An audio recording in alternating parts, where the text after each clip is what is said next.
Rising Suns defeating the Philippine Navy in 3 straight sets. And Andre Mulya is with our Shakey's best player of the match.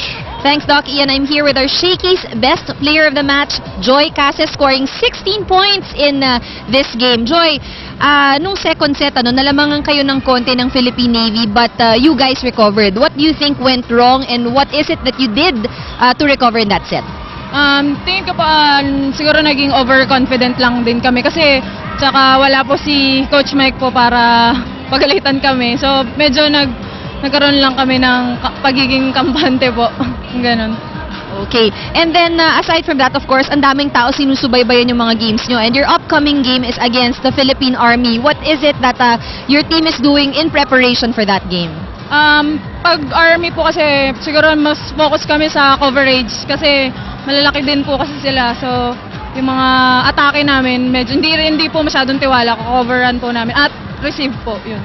Okay, very well said. And since ikaw ang ating Shakey's best player of the game, Agnes here, our Shakey's representative, is giving you 1,000 pesos worth of gift certificate. Pwede mo na kaming ilibre. At bukod dyan, you might want to thank also people who are supporting Cagayan Valley. Gusto ko mag-thank you po. Tsaka, please keep supporting Cagayan Valley Perpetual. Hello po kay Sir Antonio, Governor Antonio, Ma'am Dadang, Sir Tamayo Perpetual. Hi po kay Mama, Papa, Denet, kay Tita Luz Marie, kay Tito Bobot, sa LPU team, sa Maynilad, kay Coach M, hello po, at kay Dorsal po. Hi. Yun lang. Alright, so once again, congratulations to you and to the team. Now I'll turn you over to Doc Ian and Coach Ronnie. Alright, congratulations, Joy Cases. And ito, Coach Ronnie, yung ating standings, ito yung pinag-uusapan natin kanina. May pag-asa pa ba ang Philippine Navy at itong Cagayan? Lalong tumibay ang hawak. May pag-asa pa rin ang Philippine Navy. Ateneo only has 2 wins to show in 6 games.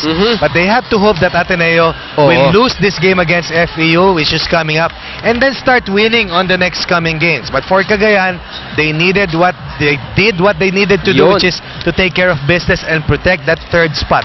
Solidly behind Sandugo and Philippine Army.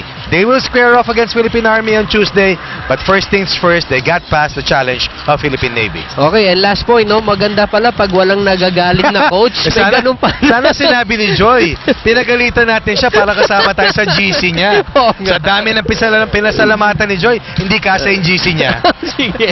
Alright, so in behalf of all of us here, from Coach Ronnie Magsanok, from Andre Mulya, and from the birthday boy, Mr. Barry Pasqua, this has been Ian Laurez. Give it here on the best volleyball show in town, your Shakey's Believe.